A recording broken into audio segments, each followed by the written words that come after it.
vibe. Look in my eyes, he hypnotized. He don't know why.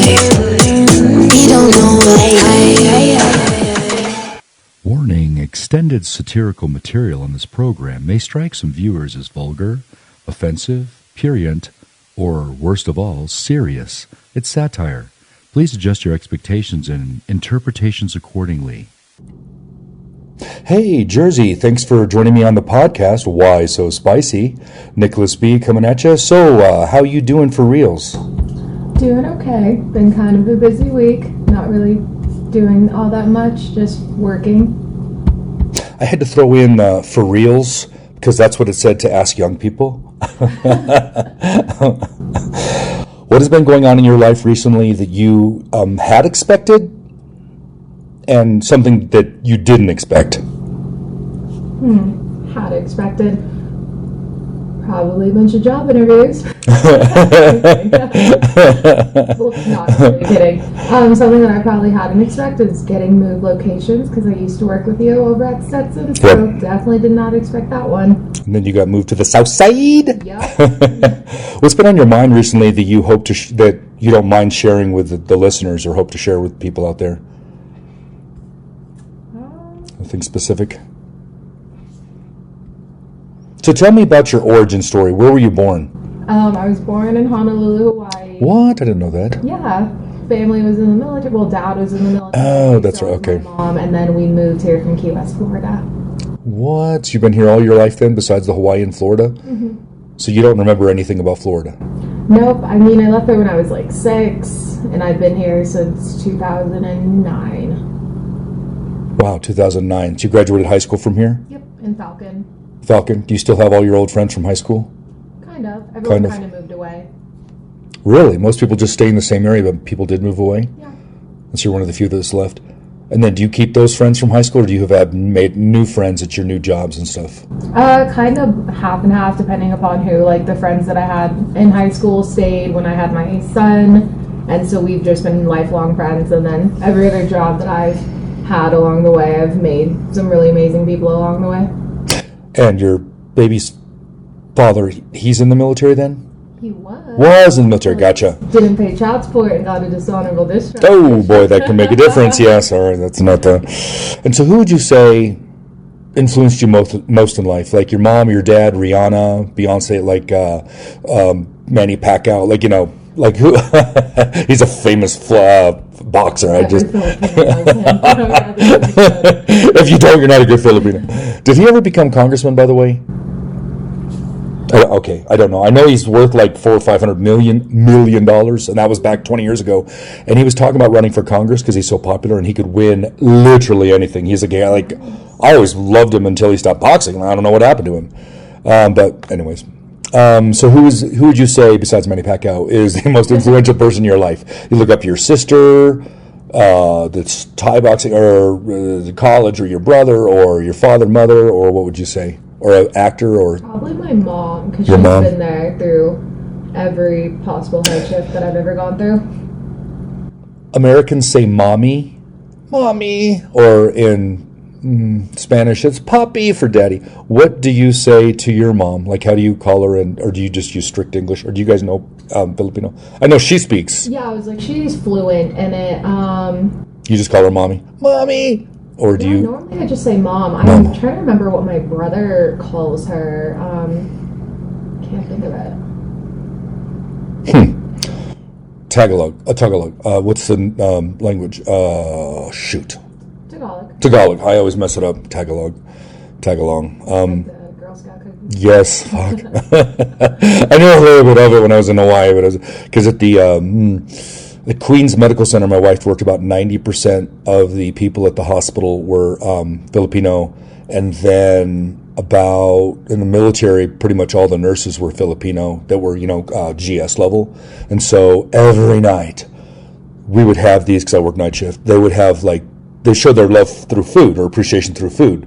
My God, pan set, you name it. It was all just a table of food. You just gain weight on the frickin' Filipino food because they just show their appreciation.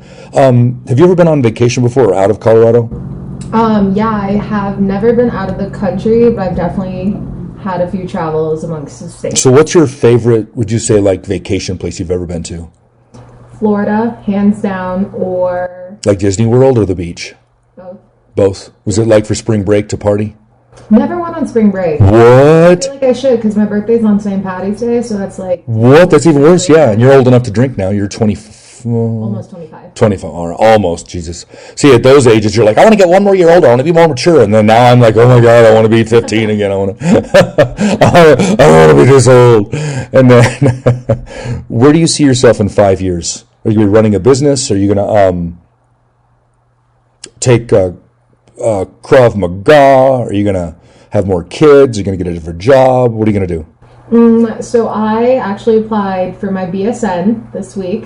I thought I told you that. Yeah. Yeah, and then I'm actually doing kind of a dual thing. Like I'm doing my EMT course coming up this August, going into paramedic school through UCCS, and then like going for my BSN. So hopefully switching job aspects. So I want to get both those kind of people on the show to talk. Number one, the EMTs and the paramedics, the trauma they see, I'm just going to let you know up front. It's not a happy go, hey, get out of my stretcher. We're going to take you to the hospital now.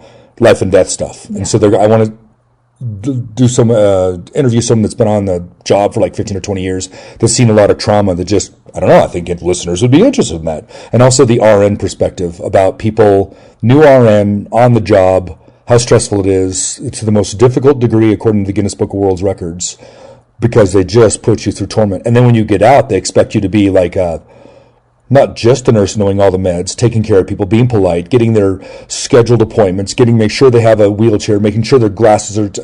Everything is your job. It's like, and they don't pay them enough. Nothing at all compared to what they do. I can believe it. My EMT clinicals, because this will be like my second time that I took my EMT class for like a renewal, I would say.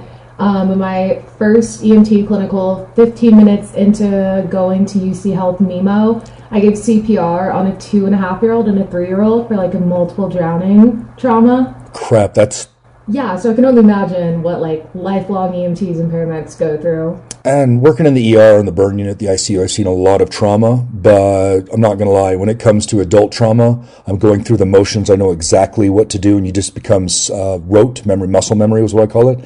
Whereas a child, you're at a higher edge, and you're the docs that I've worked with in the ER, and some of them run hot.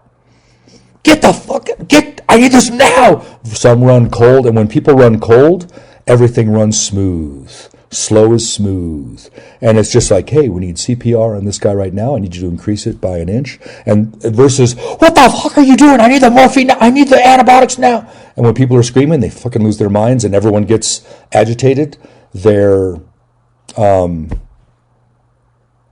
amygdala goes down to 80%. You're just not thinking right. And so if people can take a deep breath, hold for 2 seconds, 4 seconds in, 2 seconds hold, and 4 seconds out, you go up to 90%. That's what the Navy SEALs use. It's like some breathing technique. But when I tell you this hey, everyone take a deep breath, fuck, people will just flip me off in a code. Like, get the fuck out of the way. Like, someone's dying. You're like, we need to all take a deep breath right now. People will be like, God damn it, shut up, Brookins. Yeah, it's like, it's just one of those things if you're in it. So damn, I can't even imagine you're new and you're all of a sudden doing CPR, and if anyone's watching, they're freaking out because they want that child to live so bad. And I hate to say this, I have different degradations of importance, and because I've seen so many people die, people are like, my dogs are number 1, kids number 2, women number 3, and if men suffer, like, well, they were driving a motorcycle and they kind of knew it was going to happen when they had a wheelie with one foot on the seat while they were standing up going 170 miles per hour. I wonder what's going to happen in the rain in Hawaii up to H3. Yeah, just the things.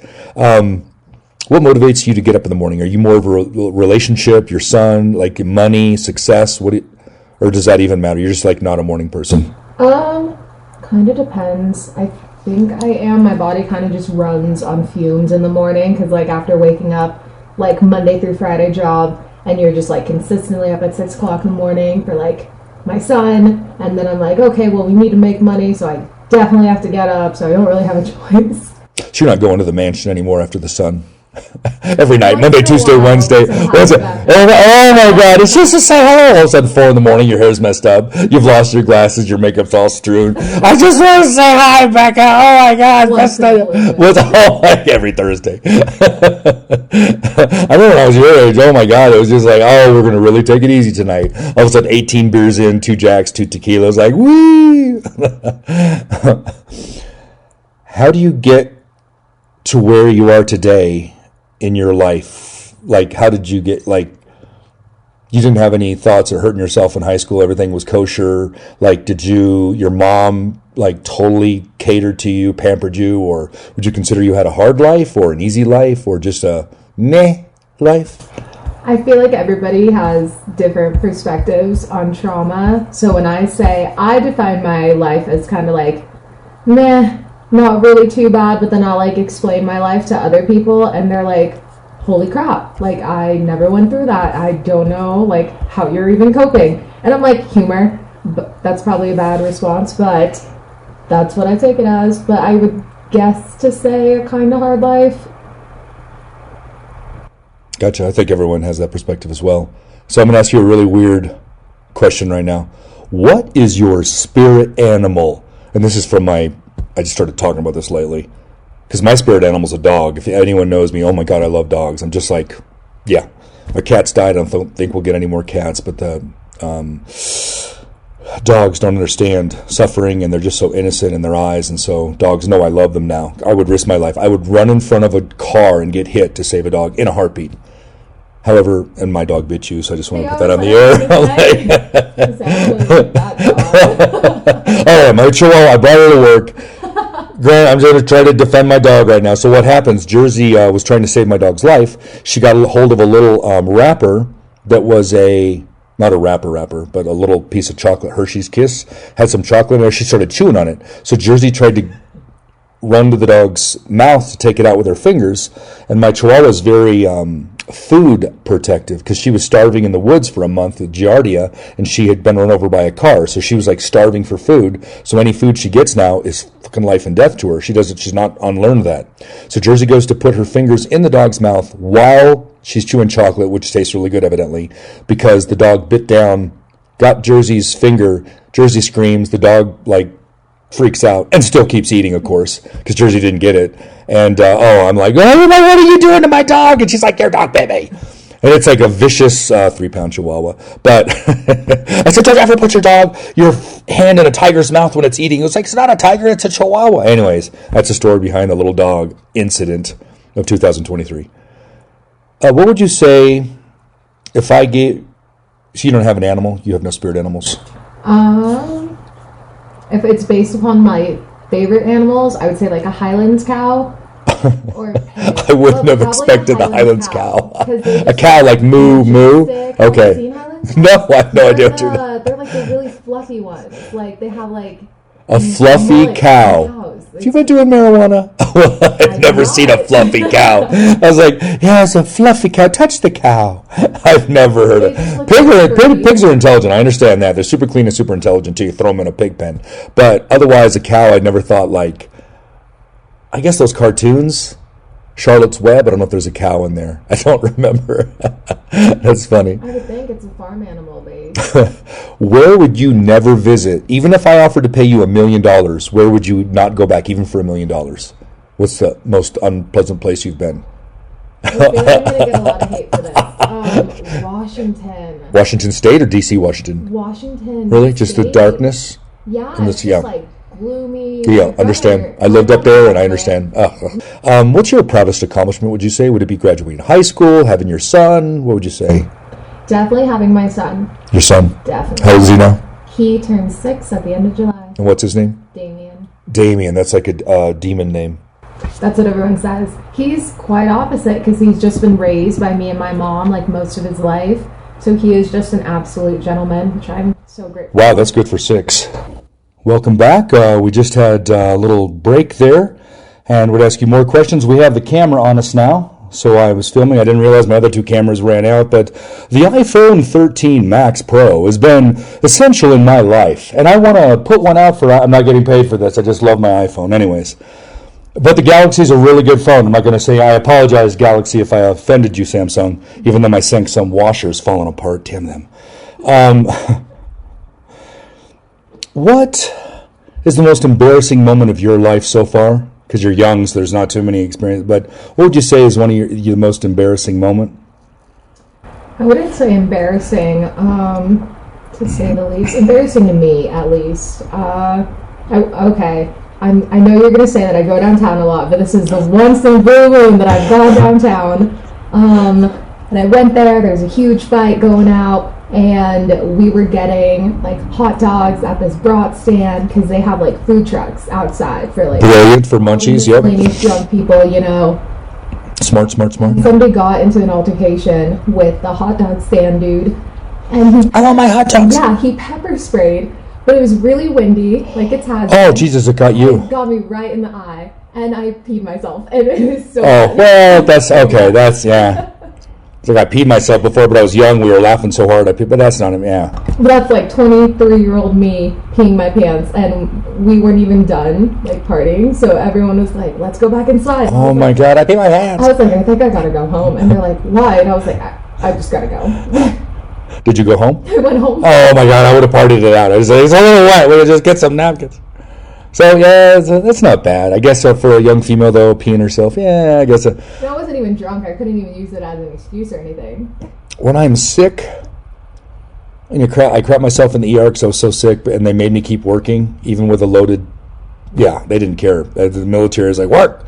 I was throwing up. The doctors ordered me to go home, but my major at the time, he was a special person, and he said, I don't care. You're going to work through this, vomiting and pooping myself. And I'm like, this is probably good for infection control. Anyway, probably not good for the patients. Who's your celebrity crush? Like, do you like, who's your favorite actor you see you crushed on as a kid or now? Like, is it George Clooney, Brad Pitt, Matt Damon. I don't even know who to think. Ronaldo, the soccer player, always rips off his shirt. Like, who would be your celebrity crush, would you say? I'm in between Leonardo DiCaprio and the Franco brothers. Like James and Dave Franco. Oh yeah, I know, yeah. Yeah, look at you, that's funny. Because he's a professor, and he's had sex with his students, and he got in a little trouble, Franco did. And he's been in some movies, he's really popular. And then, what was the other one? He's a 50-year-old, he doesn't date anyone 19 or 23. Once they hit 23, he kicks them out. This still doesn't matter. I don't understand. It's just one of those young people things. What superpower do you wish you had? Reading people's minds. Oh my God, people will be like, no, Jerzee, no, don't get around her. What do you think a healthy relationship looks like? Like, who's your best friend? Someone from high school or someone you just met? Oh, that's kind of hard. I would say in between, like Alex, Emily, and Megan, and maybe Dave. So 3, 4, or Mariah. Yeah. 5. Yeah. It's just people you've met recently then. Mm-hmm. And so, would you say you're an outgoing person, extrovert, or in like really quiet, stay at home a lot, introvert? I don't know if this makes sense, but I think I'm like an extrovert introvert. Like, I'm extroverted when I need to be, but for the most part I'm pretty introverted. So you go out and ask guys out, they don't ask you out? I think I'm too naive to know if a guy is going to ask me out or not. Like, they could probably come up to me. But you're not the kind of person that just walks up to someone like, hey, want a drink, buy me a drink, stuff like that. You're not the aggressor, okay?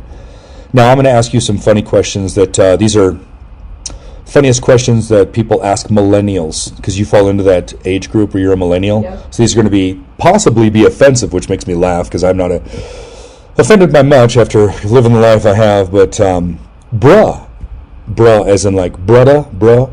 Why do millennials always break out into song when they're upset? Have you ever heard of that? I don't think I've heard of that. I've seen it on like TV like, show. Yeah, dramas or like Glee or something. Some gay show, like there's a not in real life. Like you get pissed off and like. Unless I'm angry. Like, Hell's bells, yeah. Music, that's about it. Fangry, fucking angry. So this is another one. Why do millennials put LOL after every sentence? Why were you trained to do this? LOL. LOL means laugh out loud. Yep, I do that all the time. Which is funny because I'm I'm not a boomer. I'm a Gen X, I think. Gen Z, 1970. I don't know what that makes me, but I'm not a boomer. My son called me that bastard. But you're a millennial, though. I think you fit in that category. Yeah. Because I think everyone puts LOL because laugh out loud, and it gets kind of like, are they really laughing or is that just a fake laugh? You know. Have you ever seen those memes that's like, for somebody who LOLs so much, and then it's just like they're just they're flat faced. Yeah, that's exactly. I'm not even. I'll just be on the couch going LOL. That's but exactly what I do. I follow ha ha ha ha ha ha 2 lines and then LOL LOL. So that's when I'm really. Well, if it's just one LOL, it may be a like ha ha ha. Whereas if it's a oh my god, it's like ha ha ha ha ha LOL LOL. Yeah. Then I'm proud of my memes that I. Yeah, because that's it. Because if it's just one LOL, it's like oh ha ha ha. Millennials are starting to sound like boomers, getting angry at Gen Z for not liking side parts and skinny jeans. You're an adult now. Why do you care if a 15-year-old thinks you're trendy? Like, you want 15-year-olds like, I'm still trendy. I'm 25. I'm like really, and do you? It doesn't bother you? No, I think just like you don't make fun of the 15-year-olds for. Oh my God, look at her. I don't make fun of 15-year-olds. I think it's more of like. You don't beat them up. Kind of wear your parents, because there's some like wear your parents. Very provocative clothing that I've seen like 14, 15, even like 13-year-old girls wear something that I'm like, wow, even if I wasn't a mom, I don't think I'd be comfortable. And that's I was talking the other day about this. The thunder above us. Thank God's listening. The judging me. When I was in high school, just a girl wearing tight jeans. There was no bell bottoms. Just a girl wearing tight jeans was enough to like, whoa. That's inappropriate. And like long sleeve shirts, at least down to the elbow minimum, no cleavage, whatever, just wearing the shirt a little tighter so you can see. And I'm like, my God, nowadays, wow, skin tight. There's these things the women wear called, where they go to gym and they still wear them, and it shows everything. The thong line and the everything. Camel toe. Spandex? Yes, but they're called, what are those called? Those are women that wear the super tight. Like jogger? No, not yes, jogger. You know what I'm talking about. Shorts. Biker shorts, but they're long, and they wear them in yoga classes, like those yoga pant type things. Oh, I know what you're talking about. And then they'll wear those, and then they'll wear like a shirt that's somewhat revealing. Like from old school 1970s, 80s to now, it's like, good Lord. And so now I'm worried about the young kids, and I'm like, oh my God. I was there one time. I remember thinking those thoughts, but it was a different clothing type thing. But I'm like, they don't understand what sex is and what the kids are going to cost and what. Now I'm like, oh my God, make them watch a film. Those films didn't do a damn thing for me in high school. I still did what I did, and I'm like, everything they told us, well, you just have to live your own life. And then these people that are become more and more. So I went from California, Southern California, where anyone could have sex. Condoms were everywhere, and people just didn't have as much sex. Then I moved to Arkansas, where I was adopted. My God, the church was everywhere. They wouldn't let us wear shorts. At the public school, below your knee had to be below your knee. If you swam with the opposite sex, there had to be a church person there, like a chaperone. Long sleeve Levi's and long sleeve shirts at all times. Wow. Boys and girls. No taking off your shirt. No skin whatsoever. No dancing. It was footloose. I'm not going to lie. Jerzee, Arkansas. No, it was wow. And so the teen pregnancy rate was because they said you can't do it, then everyone wanted to do it. I had my black friend from McDonald's go get some protection condoms from the place across the street. I was so embarrassed, so I gave him some money, and he walked in there, and he was like 17, and he was really built, muscular guy. He walked in there all proud, slapped the money down, came back to me and gave it to me, and I'm like hiding it and shit, fumbled it, dropped it on the ground, and felt so fucking embarrassed. I'm like, my God, what did you do? And like, he says, "Don't be ashamed of Brookie," is what he called me. "Baby, don't be ashamed of Brookie." And so I'm like, damn it. Fuck, don't do that to me. So I did have him buy it again because I was so embarrassed. But yeah, it was just and they would call your parents, the people at the store. If they knew you, they would call because you picked up drugs from the local drugstore. And so they would call to turn you in. They had no shame. Why do millennials have to zoom in and out of their face whenever they have when they're recording a video ranting about something? They get all pissed off, like they're zooming in and out. Have you ever heard of that?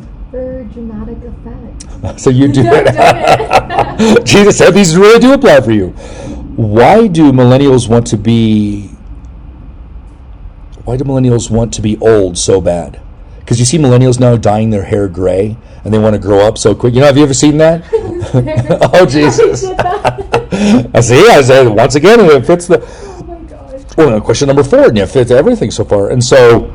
I don't think it's me wanting to be, like, per se, 50 or 60, 70 or 80. You just want to look more mature. Platinum. So silver, gray, kind of high. Not look to, like, some, like, old person, like, the Crypt Keeper, something like that.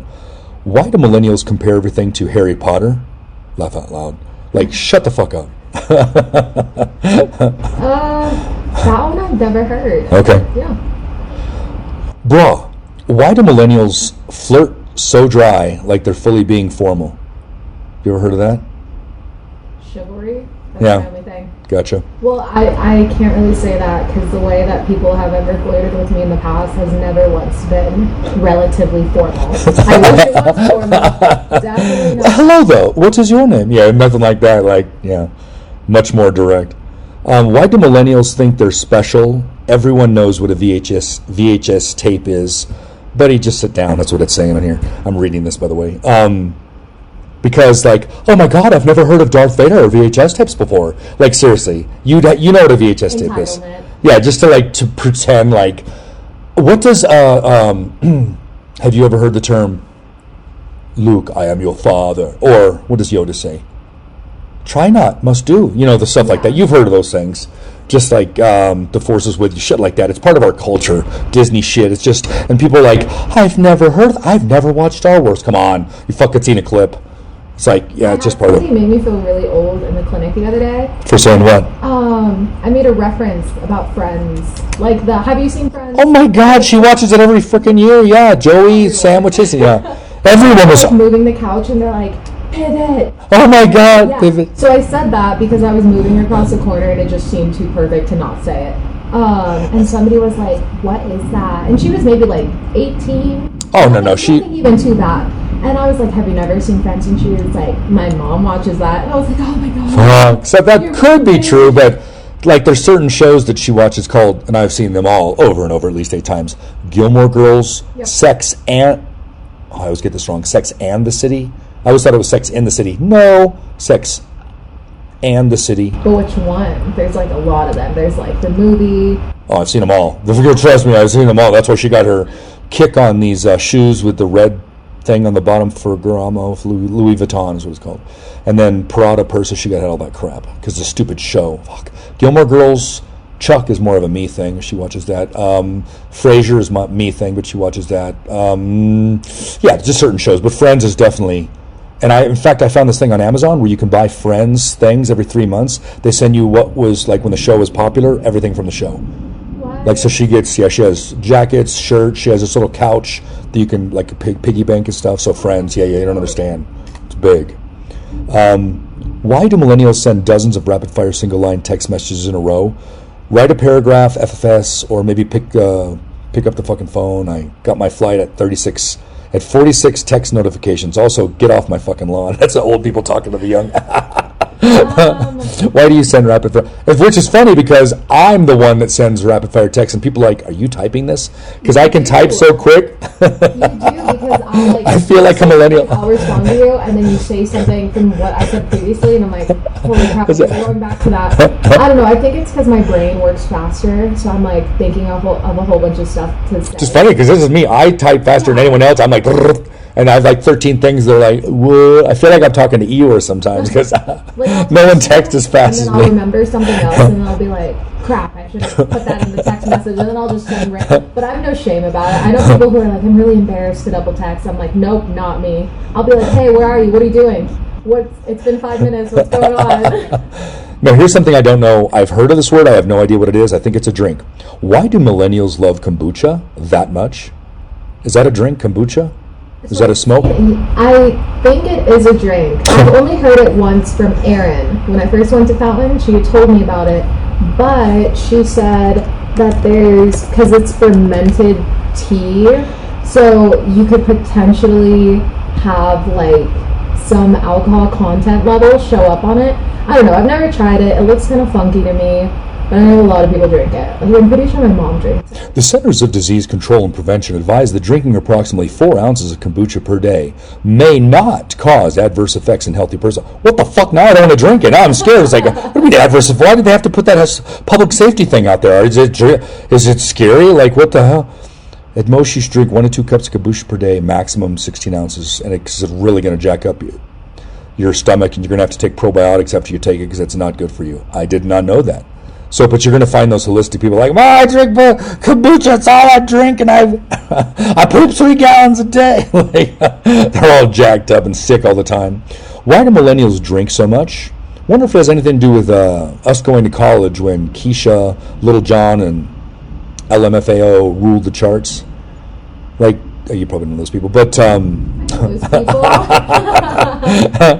do you think you drink more than older generations, or like, are you guys drinking more than the people before you? No, I don't think so, because my dad and my sisters can definitely drink me underneath the table. Like, I have a pretty high tolerance alcohol tolerance for like my size, I would say, but like I'm not really one for drinking all that much. Like, unless I've had a really bad day, then I'll maybe like pound 2 bottles of wine to myself and still be. Because I think Filipinos can handle their liver can handle the alcohol. Because there's a fact: if you're Native American, your liver processes things slower. So meds and alcohol and drugs will impact them much stronger because it stays in their system forever. And that's what they call it firewater for a reason back in the day. And then certain like races, whatever, have certain livers. Like redheads have the MRC2 gene, so they don't feel pain as much, and their livers break down meds differently. Alcohol is different for them. But anyways, I don't ever remember of any of my Filipino friends like having a problem with alcohol. So yeah. Tolerant. It doesn't matter your size, it's your liver what counts. So you don't consider yourself drinking more than other people. Question from my teenage niece and nephew. Why do millennials open half their sentence saying, as a millennial? Have you ever said that? Nope. No, you've never. Nope. I never heard of that either. No one ever brags about being a millennial. Why do you put a lot of garlic on your food? As a personality trait? What? Do you put garlic on your food? Oh, Jesus. That's a true thing. I've never heard of Not that. that much. Maybe like. You're still a millennial because you love garlic. Yeah, I was like, the only thing weird with garlic, and don't judge me for this, is have you ever had like goldfish and you put garlic powder on top of it? It's not that bad. Okay. I have never heard of this shit. No, I've not tried it. I just never heard of it. I'm like, what the fuck? That's like Parmesan on top of popcorn is about the weirdest I've got. Someone told me to do that. With soy sauce? That's a weird one. Yeah. Yeah, because it adds the salt. Oh. And so this is a weird one. And this, I know people do this. Why do millennials use nouns in the place of verbs? I can't math. Englishing is hard today. Have you ever heard of that? I've heard of them. I don't know. I think that's more of a street, like sluggish, like thug life, like Yeah. I can't math, just walking around saying that kind of shit. So I've not heard of any people that are street that are doing that. Why do millennials post their IG close friends like it's a Snap private story? What? Why do millennials post to their Snapchats or whatever, like close friends, like it's a Snap private story? So you would take pictures in a little story and send it to your friends on Facebook or Snapchat, stuff like that. Nope, I haven't even posted on anything for my social media for about 2 years now. I'm so private. I don't think this, of course I fall into this category, so when I say this, this is me. Why do millennials speak in GIFs? Because I literally... Yeah, I know. I'm seriously, everything I send is like a GIF. I'm like, damn it, I think I'm too young of a person at heart. Like, fuck, because everything I send is like a GIF of like, this place is like a mess, and I'll send a dumpster fire. I have my one special theme, or something evil's going to happen. There's this Dudley Doolittle guy where he does his mustache like on this, and he ties a little girl to the railroad tracks. And anyways. Or there's that little mutt, a little white dog that laughs like that from the 70s. Oh, yeah. Like shit like that. Anyways, I do speak in GIFs though. Or someone crying, my little black guy on the couch with the pillow, and his tears. I love that one. Oh, that's my favorite. Yeah. Yep. Which is, they called me, what's his name? Dwight. When I was in Iraq, because I acted like him. Every time there was something going on, I take it way too far seriously, and I get this fire machine. Everyone move out of the way! They made fun of me. I'm like, fuck my life. Then I started watching, I'm like, oh, Jesus, this probably isn't a compliment. Smart. Why do millennials love emojis unironically? Do you use emojis at all? Kind of. Yeah. Not like an everyday thing. I don't use them as much. Like, I'll just write afterwards like a bat or a vampire or a carrot or, something. What? But I don't use the eggplant type thing because the peach and all that shit. All the young people are using that for sexual stuff. That's where the term purient comes in on my little, I had to apologize. It may be too purient or over-sexualizing everything. Like every time someone picks up, like, oh, it's a banana. Why do millennials name their kids like that? Who told them that Lakeland and Emberlay were good options? Like, have you ever seen people like name their kid Oreo, but it has to be pronounced Oreo? Or like, fuck, just, you know your kids are going to be made fun of, or is it a way to fight with people? Because it's a way to trying to be more maybe creative. To control things, to create it, to fight the man. Like if I had a girl, because my name's Jerzee, and like my mom's name is Cecil, both my sisters' names are like Haley and Hannah, but they're spelled like completely different than what they should be. But your name is not the way, it should be spelled too. I tell people my name, I'm like, it's like this, like my name's Jerzee, like the state, but it's spelled like the really shitty t-shirt brands, like, Yeah, that's funny. So I feel like I would have to name like my daughter or something. Something unique. Creative. Yeah. Would you name your son? Damien. Oh, that's it's always that name I see on the Omen. Yeah, but what would I name? Like boys have very generic names. I just named my son Drew, so you couldn't make fun of it. That's why I really named him that. Because my name was Nicholas, so they call me Nick, and they say Nick, and I'm like, fuckers. So I was like going to make sure. Like Ephraim? Well, there's one name, two names, and this is biblical. Even though I'm not religious, it still permeates our society. You'll never name your kid, your boy, you will never name Nimrod, the little guy that tried to make the Tower of Babel. Nimrod, it's time for dinner. You'd be fucking, no. You would never name your kid Nimrod. And the other one, you'd never name your daughter Jezebel. Because Jezebel is like a loose woman, like, hey, Jezebel, come here. Oh, are you saying that? And is that really her name? Like, yeah, that'd be inappropriate. Teachers would be like, oh, Jesus. They know, yeah. They'd call her something else, Jez. Why do millennials... Yeah, I know, Jez. Why do millennials buy vintage furniture just to paint white and a hideous pastel instead of revarnishing the wood? Have you ever bought furniture? I bought like vintage stuff because I think they're really cool. So you do? Yeah, but I don't like refurnish them. Okay, you just as is, yeah. Why do millennials love podcasts so much? Oh, this is a good thing for me. I couldn't tell you because this is my first one, and in all honesty, like, you've never heard? Yeah, like I hate my voice. It gives me Lois Griffin vibes, to be honest. Like I feel like I sound nasally, so it just made me really nervous. But I feel like if I were deciding to do a podcast with anyone, it'd definitely be you. You're a character. Oh boy, just after the incident. But why do millennials get so hyped about fall? Have you ever heard of this? I know for girls, because they get to wear like leggings and sweaters. Okay, so it's a clothing thing. And the pumpkin spice thing. I don't know. I've never... I don't know. I don't know anything about it because I just like really? fucking. Like when Starbucks comes out and they're like, I don't drink coffee or Starbucks. And this, that, and... I can't drink coffee, caffeine. I've never acquired the taste. Hot chocolate is the worst as I get. That's my downfall. But from my heart, I can't fucking do caffeine anymore. Why do millennial men type like this? Ellipsis all the time? Ellipsis. I'm not sure what that's about. Why do millennials care about Gen Z so much? Don't you all got jobs? I guess Gen Z is like the high school kids, like making fun of them, like, oh my God, look at them. Like, it's my generation. Everyone looks down at the generation before you or after you. You're like fucking losers. Do you do that at all, or do you judge? Don't really care. Millennials, girl boss. What? Why do they hate Gen Z so much? Oh, another hate Gen Z. I've never heard of that. Why do millennials hate Gen Z when the boomers remain the biggest threat? That's so funny. The old people. I wouldn't think so. I feel like there's more knowledge to gain from. Plus, also, like, you guys have had like actual hardships, like during your time, like politics, whatever, like world events that have occurred during that time frame. Like my grandparents have told me it. Like her grandparents.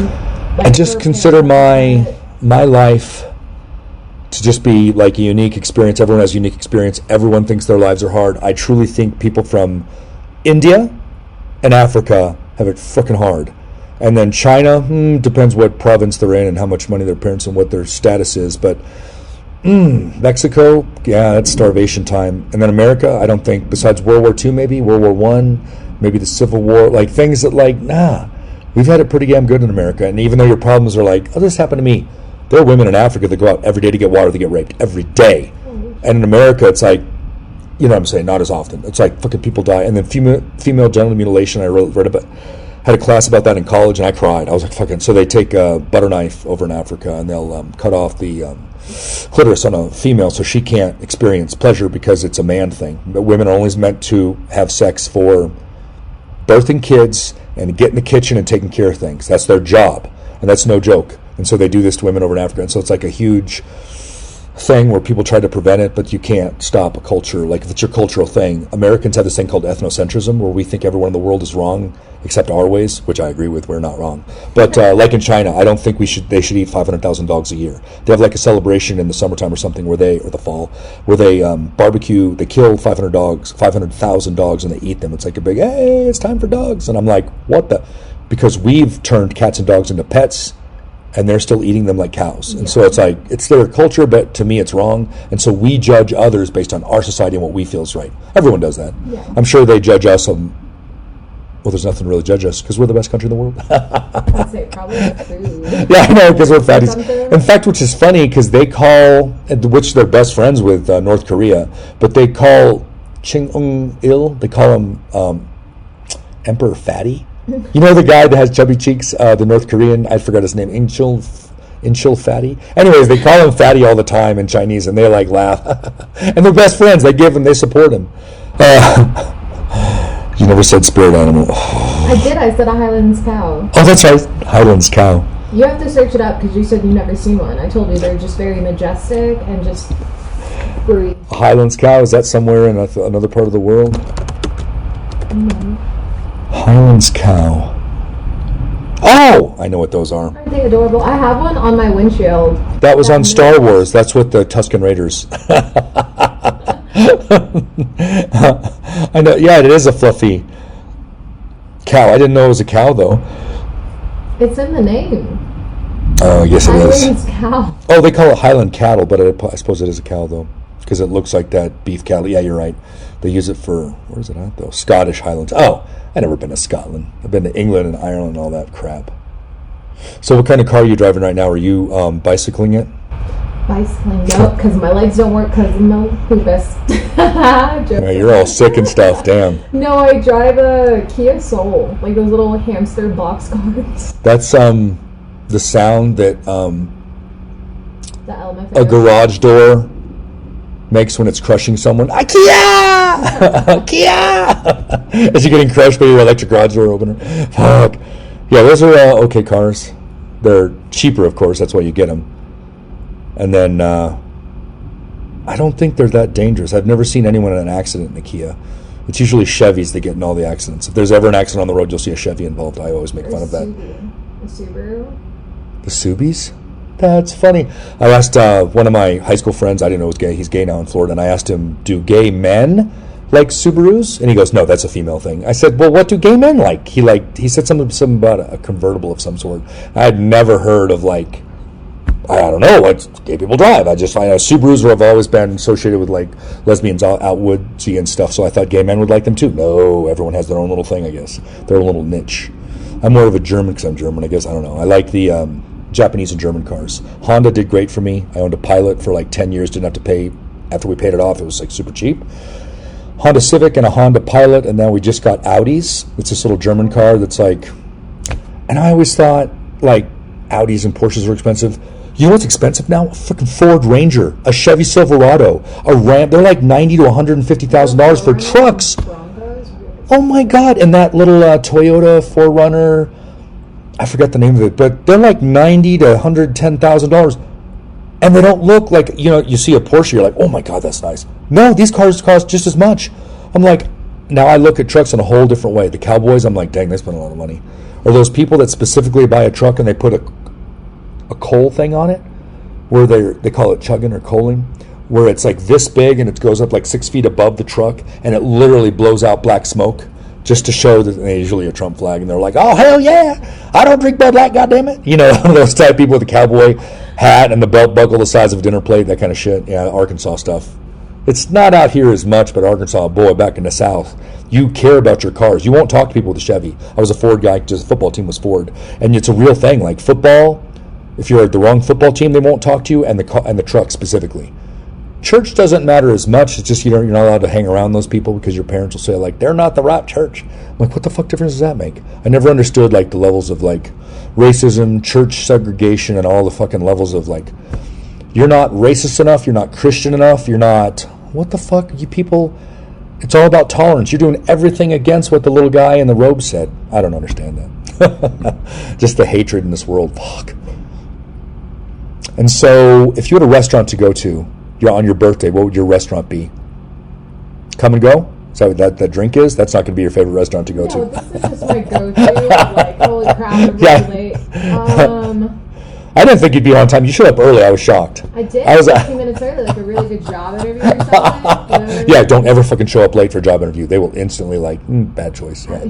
Show up late. Like, this is what you get. Because the people at our workplace that are showing up, we don't drug test on people. We don't. We don't. And so we're getting a lot of crystal meth people recently. Not so many cocaine costs more, so crystal meth's what we're getting. And I remember one girl, it was a year and a half ago, I think before you were here, she worked at urgent care. She was, she was so addicted to crystal meth, she had to get, right now I gotta leave. I have to leave right now for my Suboxone treatments. And I'm like, well, what? Like, what?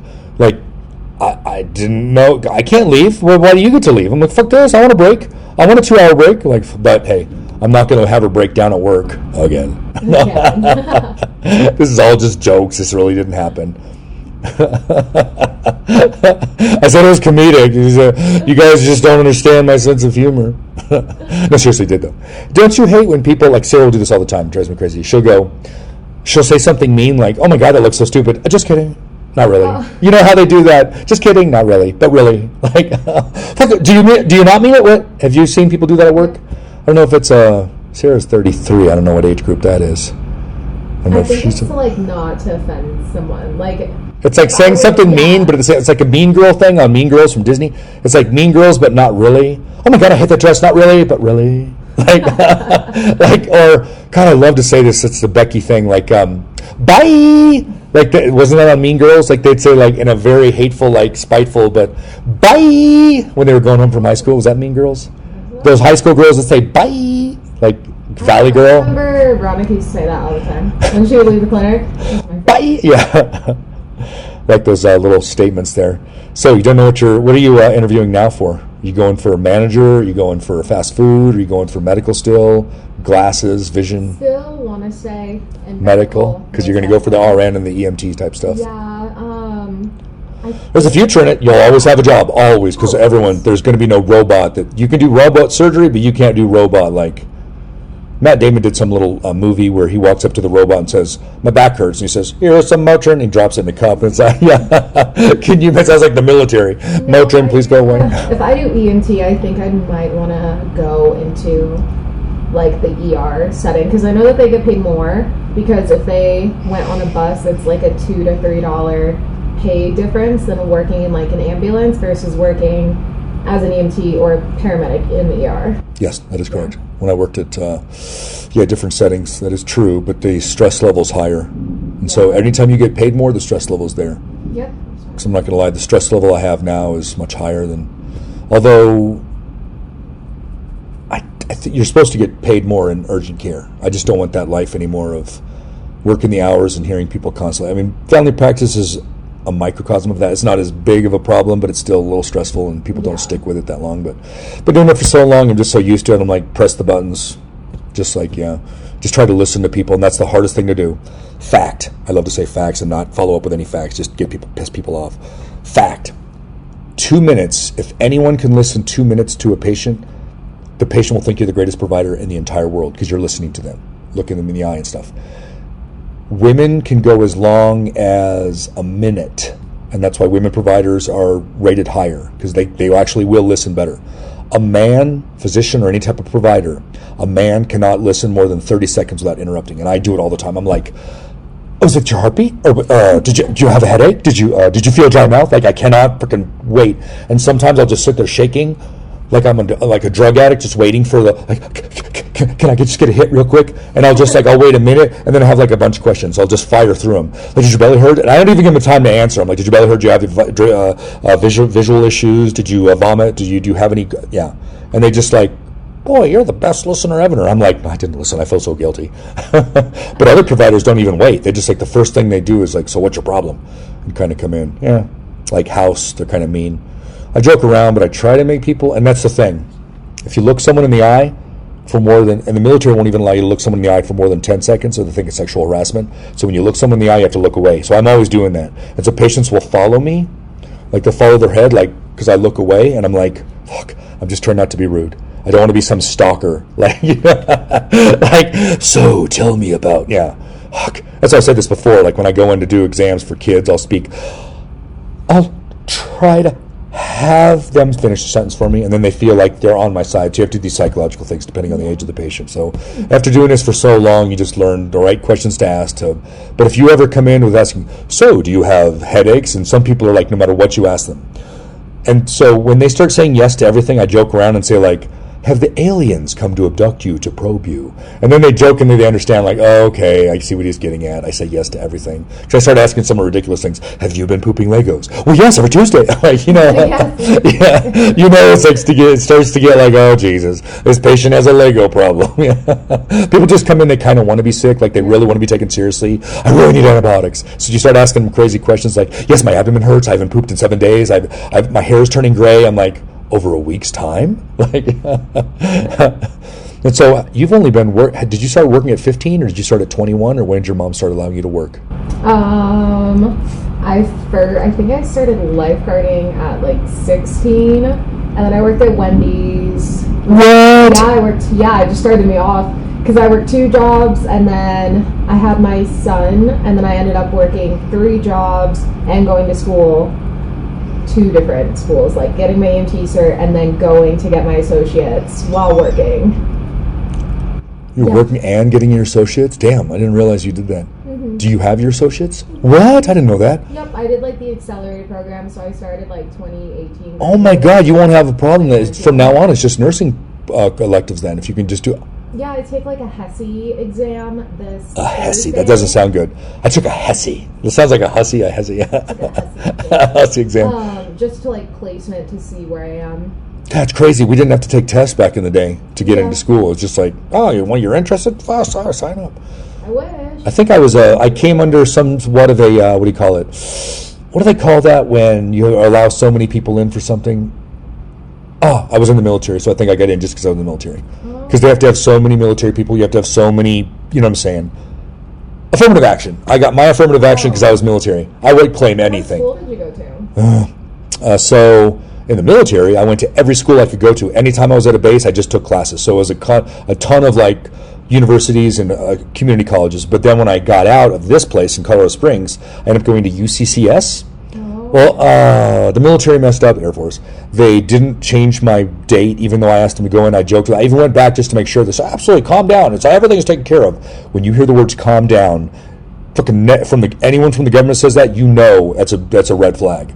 So anyways, I had to spend a year going to community college because I couldn't afford the university because it was like, wow, I can't afford this. So like $1,000 to $15,000 per semester credit. And so I couldn't afford the difference. So community college at Pikes Peak, which no joke, these teachers had something to prove. Like my chemistry teacher, I took him for dry chemistry 1 and 2. I ended up getting B's in both of them, and I was fucking proud because I did not deserve those. The lady next to me happened to be a doctor from Uruguay, but they wouldn't respect her degree.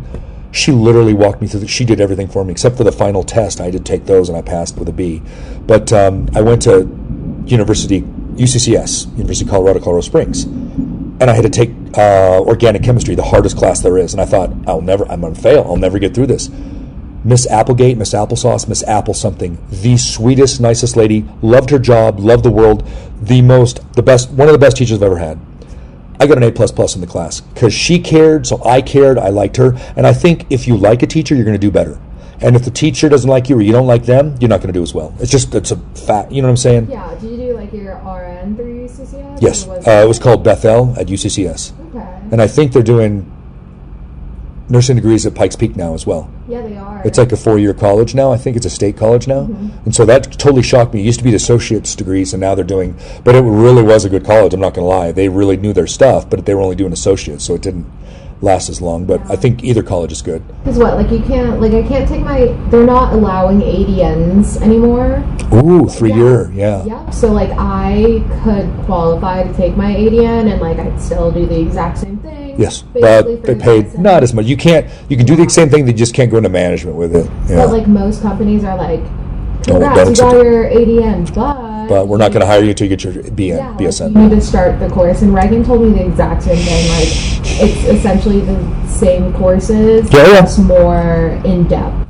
Yeah, that's a good way to put it. There's totally worth getting, and they'll pay you a lot more. If you work ER, ICU, you can get paid up to $90,000 a year working overtime. So, but for me, I'm like, that was the old days. I'm like, I would do anything to make. It started out at $7 an hour, then $15 an hour. Then the military didn't really pay hourly; it just paid wages. So if you ever want to figure out your pay, and the government and the companies have done this to benefit the companies, but the number is $2,080. So if you take $10 an hour times $2,080, that's what you'll make in a year. So every pay week, and they have it all figured out, and it benefits them because every 4 years they have that leapfrog. Anyways, so $2,080 times $30 an hour, and I thought $30 an hour would be a lot back in the day because my dad in the 70s made $50,000, and I thought we were rich because at that one point in time he made enough that we could afford food. Stupid shit. But now I look back like, how do people survive on less than $100,000 a year? But it's perspective. After being in the military as an officer, I just made more, but I don't feel richer now. Well, I guess my house is nicer, the cars are nicer, my toys are nicer, but I live the same life. I don't really notice it until I get on the plane. I'm so embarrassed. I've never flown first class before. I was smiling, and the people that were walking back to the cabin, they were like looking at me like a bastard smiling at us. He's like, Mickey's rubbing it in, and I was like, no, but what do I say out loud? No, I don't. I'm not making fun of you. I've never sat here before, and I'm poor, and my whole life, and now you guys are the poor, and now I'm like, oh fuck, and they're like, give me dirty looks, and I'm like. But then I kind of want to make fun of them for looking at me in a dirty way. I'm like, get back there, hurry up. Shut up, get up back there, cattle. Moo. I totally to put them down, but I'm like, that sounds like a real dick. Then they're going to get, those Karens that go off on the planes, they have to fucking drag out. That's what I'll end up instigating and starting people. But the people are getting weirder and weirder, trying to piss people off. Like some lady I saw on the plane put her hair over the top of her back seat, and it went all the way down to the person's food tray. And so the person asked her, and she fucking ignored him. She didn't care. And so exactly. I was thinking about either tying it to the actual chair so she couldn't get out. So they had to either cut it off or put bubble gum in it or put food in it because I would throw it. I'm like, fuck that. You're not going to be in my. So people not only just I think they try to instigate. They want to fight. They want people to change. After 2020, that isolation. Oh yeah. And I find a lot of the people that can't afford it are buying drugs that they get addicted to and they can't afford, so then they start robbing and end up in jail. So I'm like, so many drug people and mentally ill people end up in prison, and there's no help for them in there. Unless you're a Buddhist, you're screwed. And so your mom's Buddhist. Do you find yourself following any Buddhist footsteps, like breathing, or do you do anything on those regards, or are you just kind of a free spirit? Kind of like the meditation purposes. Like I don't do the chants because I remember I had said some to you and my mom had to do some. There's only one I can remember. Definitely does. Oh, which one? The karate? She came back from Thailand. She just came back? Yeah, she just came back from Thailand. What? I've not met her then. So she chants and meditates. Yep. Now I find the Eastern religion's really good for meditating because I do that now and breathe, and that's helped me so much in life. And I got the singing bowls, these little bowls you take this felt piece of wood and you bring it around, it goes, ooh. Pardon me, there's different sizes and there's different vibrations that help with different things. And I used to think that was all heebie-jeebie stuff, but Tesla and Einstein believed in it, and I think those are pretty intelligent guys, so I believe in the vibration type thing. So the breathing actually is a Navy SEAL technique, and that actually works. So I like the scientific parts of it that really do work. But I've heard of people saying that EMDR, even though psychology has proved it, it just sounds like a totally fake thing. But a person I know actually went and did it, and she said it really works, and she is not about the heebie-jeebie stuff, like holistic stuff, and it fucking really works. And so, but I think if you believe in things, I think it really helps, but I like that. I just have not gone to like a Buddhist monk and asked to be, I don't know what you do. Like you get baptized, they throw you underwater and they slap you on the forehead in the Christian world. But I don't know what the Buddhists do. They have you affirm that you'll follow the 8 tenets. I feel like that's it. Just affirm something and promise to be a good Buddhist the best you can. Like the 8 tenets are basically the 10 commandments. They just got rid of 2 of them. It's like, don't kill anything. Some of them, because I actually have like 3 temples in the Springs, and if I'm being completely honest, I think there's definitely one like right down the street from me in Falcon. Like there's a huge. Oh, Falcon. Yeah. That area. No, just kidding. We're expanding. So I want to go because there's this guy in. He's really changed my life. His name is Master Shi Yang-he from Germany, a little Chinese guy. He was on Red Velvet, these TED Talks. It's TED Talks. It's like this red tea or something, and he talked on there, and I listened to him. Then I started following on the Mulligan brothers online and on YouTube, and they just talk to him. They go over to Germany. They spend a bunch of money to camera, and he says things like, "As I move," because he's a master, he's a kung fu master. He kicks ass. "When I move like this, the wind goes with me. Prepare for the leaves to fall." Like just shit like that. But he's so calming that he calms me down. Do not worry in life. But the thing that bothers me is, as a monk, your worries are insignificant. Like, you just have to worry about rice, the rain, sweeping up the bathroom. But if I make a mistake, I'm not paying focusing, someone's going to die. If I give the wrong med, I don't pick up the stroke, and they come to me and they don't know what's going on. Like, I don't drink. The lies, they kind of tell. It's a white lie. But I need to know how much what drugs are you taking? Like, my heart rate's 220, I don't know what's going on. I think you could be taking cocaine. I have never had such thing. Well, I just did your urine and it tested positive.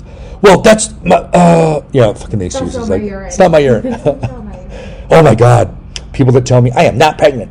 And then, well, ma'am, you have a 10-month-old there, but you're pregnant today. And she's like, no, it's impossible. Because the husband didn't pull out. Like, one of those things people always in their mind say it's impossible, but in reality, it's like, well, if you do something, there's consequences. And so that's why in high school, I'm surprised I didn't, I don't know how more people don't get pregnant, because you're just more active, and I don't know, back in the day. So you're going to go to nursing school coming up. You already have your associates. That's awesome. Yep. And possibly looking for a job. Would you want to work in the ER right now to get a perspective, if you could, like as a medical assistant? Are you a medical assistant or an RMA or anything? Do you have that?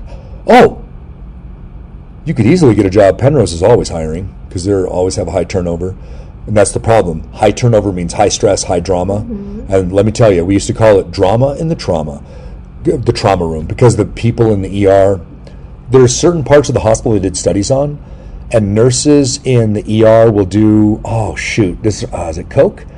ICU is alcohol. Like, there's certain drugs, the floors that take care of the patients basically do Adderall. They steal it from their kids to lose weight. Nothing to do with, like, getting high. But it's just like certain nurses statistically will do more of what certain type of drug. I don't remember the study because I'm like, this doesn't apply to me, because I was in the military and I'm so paranoid of fucking getting in trouble or doing drugs or, now that I'm in civilian world, it's like, it's all good. I just can't drink or do anything. Can't do any drug. My heart will give out, and I don't want to die. I don't want to die again. Like, I've been through the. I saw the light of the tunnel when the aliens came and probed me. I swear that was the end of the tunnel. No, just kidding. It was the GI doctor that gave my colonoscopy a 2-foot rod of steel. Oh my God! He made me bleed 3 liters. I didn't know. I went down to vacation when I was bleeding. I thought that was just normal, and I just end up going into severe anemia, so bad that I had no oxygen to breathe, so my heart was hurting when I lay down and breathed. My lungs were hurting. I couldn't walk more than 5 feet. It was a mess. But everyone else will be totally safe. I just have a very unique medical issue, but colonoscopies, I totally recommend them. But at the same time, for me, not such a pleasant memory. And they want me to get one coming up in October, and I'm like, oh my God. Every time I see a steel rod for 2 foot, 3 foot long, I start to shake, and I gotta start sweating. I'm like, no, not the rod. And people in the store are like, that guy has a problem. I was on, no lie, Disney World, and with my wife, we're going on Mr. Toad's Wild Ride. It's a 40-foot drop. It's not that far. I'm afraid of heights, and when I say I'm afraid of heights, I am afraid of heights, like a phobia. And so I start screaming. We're not even there yet. I start, ah! My hands are in the air. I was like, ah! And the little girl, like 6-year-old, turns around and is like, Mommy, is that man special? And she nods her head, and I'm like, oh my God, I'm special. Like, but I scream like, and I can't do rides. Have you ever been to an amusement park? Yeah, but I'm terrified. Of heights or just? Terrified of heights. Like, I can't even do the incline. Well, I've done it. Like, I have. You just don't look down? Nope. I'll, like, at the end, like, when it gets really steep. Oh, yeah. I start, like, climbing up that. I am horrible at that. I can't go back down. Also, that's the like, problem. hyperventilating. And then I think it was a little bit after I figured out, like, I had lupus and stuff, and everyone was like, hey, let's go up. Like my old friends at this old clinic were like, hey, let's go up the incline. And I'm like, that sounds horrifying. Yeah. Horrible. Sure, why not? I did the Pikes Peak Marathon and all that, but the coming down part terrifies me, so I'm like not going to place up high because I have to go slow and I start getting on my hands and knees walking like a crab down. Yeah, the incline, I just looked at it and I've never actually done that incline. I've done other steep items, but I'm terrified. That one's like the Stairmaster on crack, literally. That's literally. But as long as you run up real quick, when I was in shape, it was easy. Now that I have a bad heart, and as you get older, you always have excuses. There was some guy who was maybe like 50s, 60s, bastard. who literally lapped me like twice. I was like, come on, man. So the guy that holds the record and he used to win at the Pikes Peak Marathon, Matt Carpenter, he should be in his 50s or 60s now, and he set the record. A normal marathon flat is 2 hours and 6 minutes, 2 hours and 4 minutes.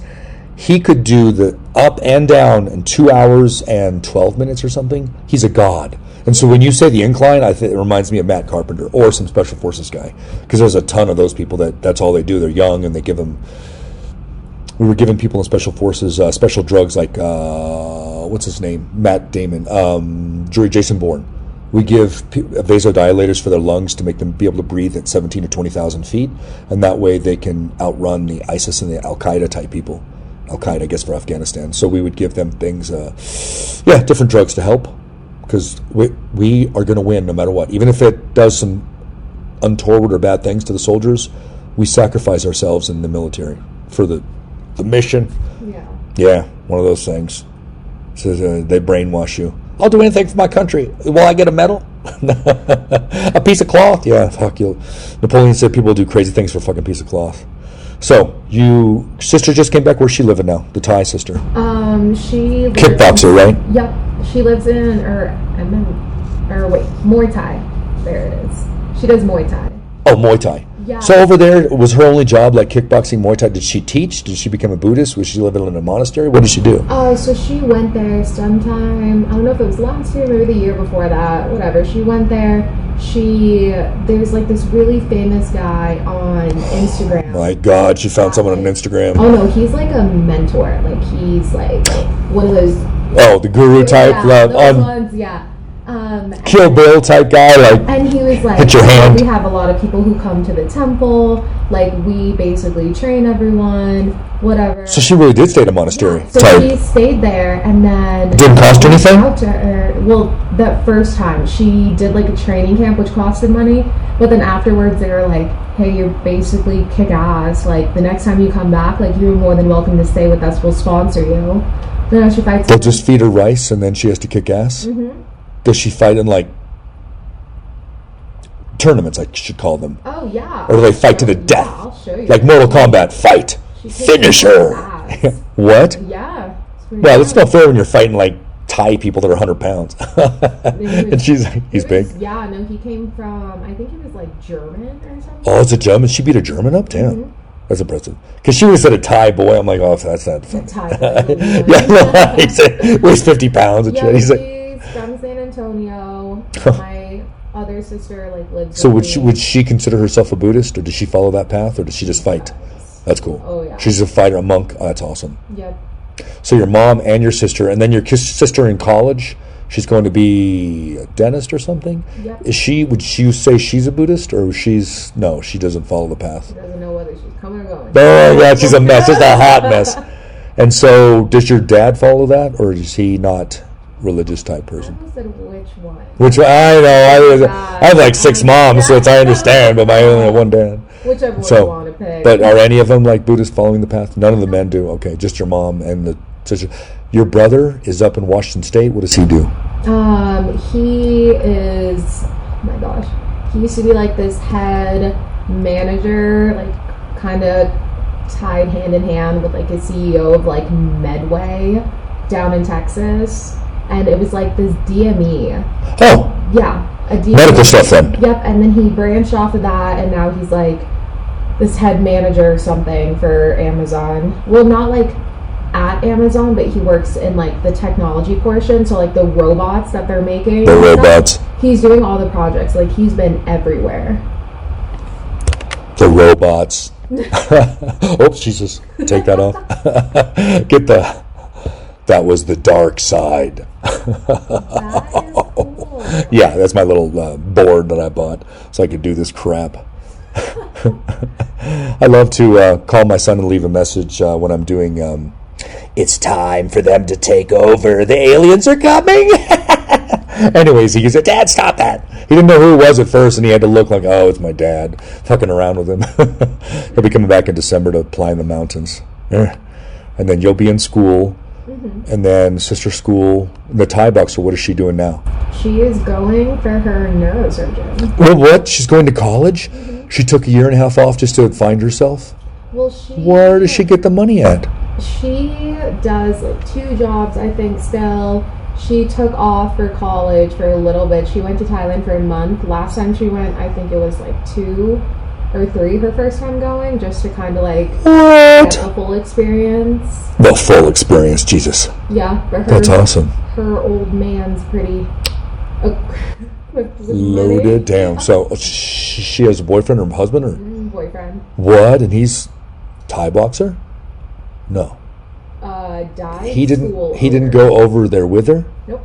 Was he living in Thailand, a dive school owner? Because that's the first place I think of dive school over in They Thailand. met so she scuba dives. So they met at a dive school in San Antonio. I was just about to say San Antonio. That is funny because I remember I was going to do a dive thing in San Antonio because they had some courses there, and I always wanted. My wife's claustrophobic. She got in a pool in Hawaii. They were going to give us a rapid course and get our PADI certification in like 45 minutes.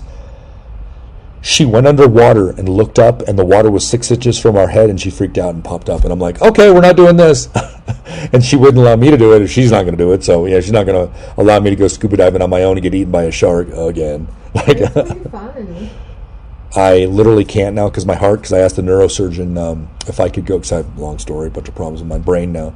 But if I could go, how far could I go down? She goes, it's pushing it if you go to the bottom of the pool. So, and my watch goes 600 meters. Like, that's as far as a whale can go down. No human being is going to go down 600 meters, but the watch has to say it to look cool. Yeah. Because my dive watch, I got to go, man, I'm a manly man. And, yeah, at the bottom of the pool is about as much for me, or otherwise I get too much pressure and bad things happen to my heart and my brain. So I'm like, yeah, the pool's about it. So that's why. Snorkeling it is for you. Yep, no lie. Snorkeling about 6 feet under, on the surface. That way my GoPro won't get too wet and shit. You can get like the kitty touch pools where you can just put your My head underneath. down there and just I'm not going to lie to you. I did look at buying this blow-up, I was going to say blow-up jacuzzi.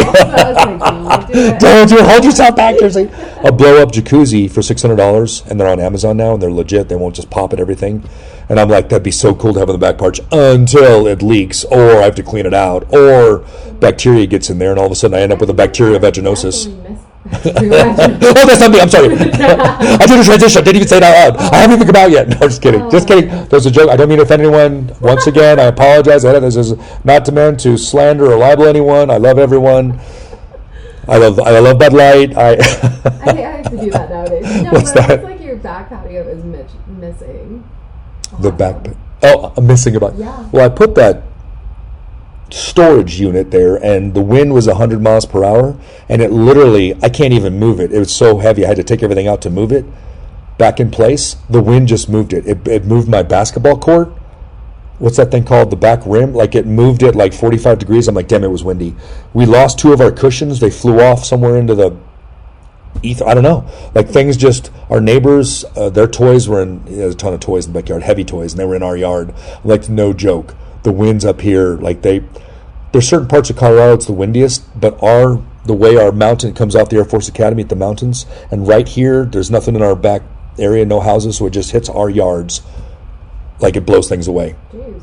And so the barbecue, I could never barbecue when it's summertime because there's too much wind. So I basically gave away my big green egg. It was a $1,200 barbecue. I don't want to talk about it.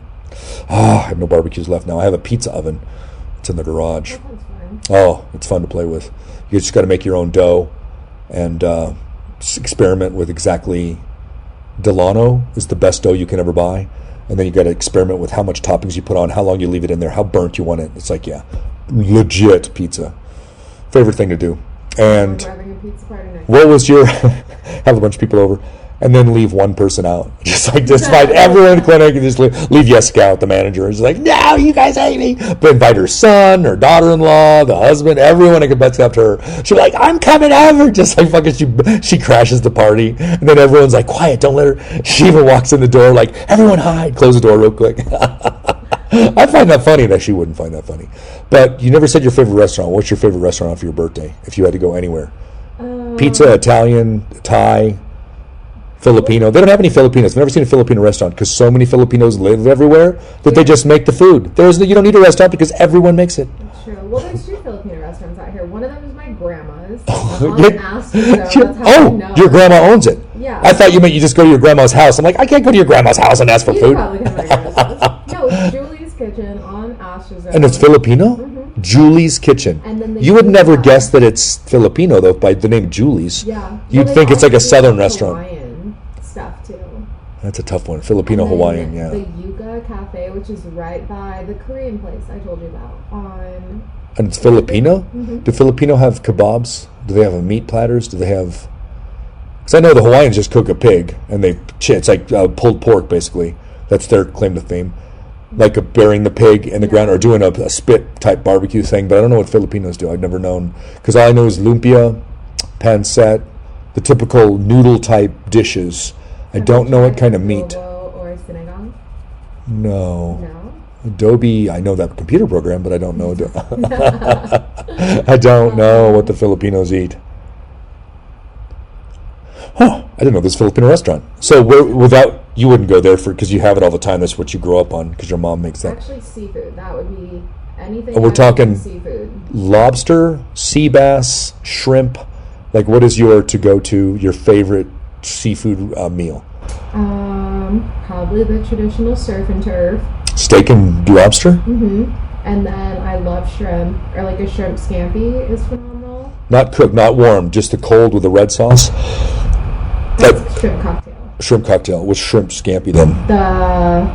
They're really thin. I think people have done it with like angel hair pasta. But then I see what you're talking about. Yeah, mixed. Gotcha. Or like crab cakes. I don't know. I'm just stuck. I can't eat fish. I'm not allergic. I found out I got tested, but it just makes me throw up. The texture, the smell, everything. I can't do fish, but I can do tuna fish with mayonnaise because it doesn't taste like fish. Like the fake ones in a can. Yeah. Not fake. Star kissed. A little tuna under the sea, king of the sea, whatever. And then I can do lobster. As long as it's not in the tail and green stuff is in there. I had one of those and I got so grossed out. And then shrimp with that red sauce or shrimp mixed with something. Mm-hmm. I can do shrimp. Let's not talk about that. I will throw up right now. I am not. No. Mussels to the texture itself. Just thinking about it. I was in New Orleans, and there's this running club I was in, Hash House Harriers, and they used to it's a running club. No, it's a drinking club with a running problem. So we used to call it. We were little alcoholics, and we'd run around. And no matter how drunk I was, I knew that the things that the mussels or whatever you call them, those soft things that you can drink out of and mussels. Yeah, oysters and mussels can't do it. The only thing I got so drunk once that in Turkey I had this thing called I guess you call it chitlins, the intestines of a pig. And they were roasting them outside, and it was so rubbery. I was so drunk, it didn't matter. But afterwards, I don't know if that caused my amoebic dysentery. I almost died in Turkey. I was bleeding out again. Fuck. All these things I do in the world, like, maybe I shouldn't have done that. I don't know, but I was a wicked... Yeah, so I don't do... And I once had sheep's brain. I was once again drunk in Turkey. And some octopus stuff, but it was breaded, and it was crispy, called calamari. See, that's good. So that's okay. Tried like raw, well, not raw octopus, but like actual octopus that isn't fried? No. No. I can't do anything, just the texture itself, no. Slimy texture. So Brussels sprouts, so as I talked about this on Chris Hemmer's podcast with him. I was abused as a kid, and I was forced to eat things I didn't want, and now that I'm an adult, I will not eat things I do not want.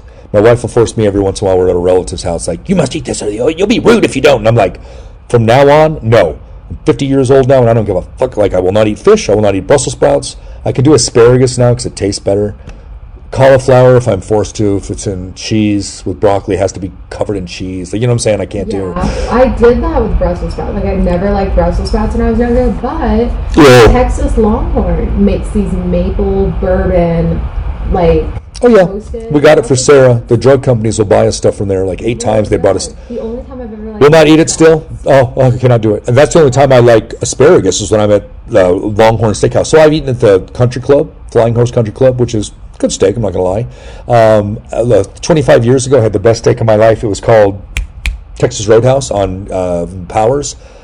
And now, none of those compared to Longhorn Steakhouse. That is the best. I even asked who the chef was. He was the best as an afternoon. Every time we get, I don't care if it's a ribeye, a filet mignon, whatever that chef cooks, at 12 o'clock on weekdays at Longhorns on right by Powers and Stetson, the best steaks I've ever had. Consistently, 8 steaks now have been absolutely perfect. Oh yeah, my sister works Wow, there. wow. At that restaurant? Yep, so we get Which sister? the one that goes to college. What? The dentist or whatever she wants to be? Dentist, yeah. She works? I didn't know that. Mm-hmm. So she works and goes to college? Damn. I don't know how you...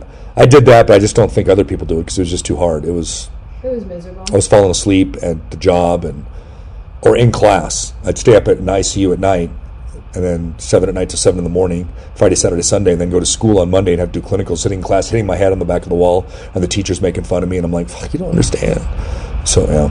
Yeah, I'm not looking forward to it again. I always like pushed off school because I'm like, holy crap. You're in your 20s, though. Appreciate your... Yeah, that's the hard part, money. But medically, I don't know if my body can like... Yeah, it's going to be a hard part. I'm nervous about. Yeah, I don't see you working in an ICU or having to lift people. I see you more of like in the ER having to lift people. That'd be hard on you. Probably. There's so many... That's the beauty of the nursing world. There's so many things you can do that don't require lifting or stress and trauma and all that. Yeah. Like... Working on the ambulance would be tough because you're eventually going to have to do CPR for 15 minutes and it'll break your body. Sucks getting older, and you're only 25 and your fucking body's, you're a mess. Crippling, yeah, you're like, bring a walker in for you and shit. 4 or 5 times out of my life in a walker. Hated it.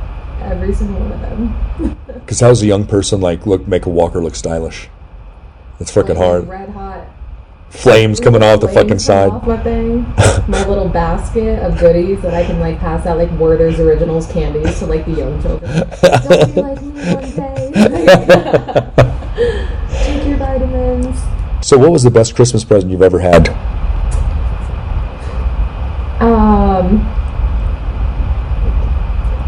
If I can only recall, there's been a handful of times that my mom has actually celebrated Christmas with us. What? Is that a Buddhist thing or is that just a cheap thing? No, not really a cheap thing. Couldn't afford it because you have 4. I don't know, where my mom... Oh, you guys have 7 kids or... Holy She has shit. 7. How many kids does she have? Not her alone, but the husband came with extra and she had her own. But they got married when I was like 15 or 16. She was older. So up until then, it was just my older sisters and I, so 3 of us in the household. And then my brother didn't find us because he was like, gave up for adoption. So like he came later. Hold on. So Your mom gave him up for adoption, kept the girls.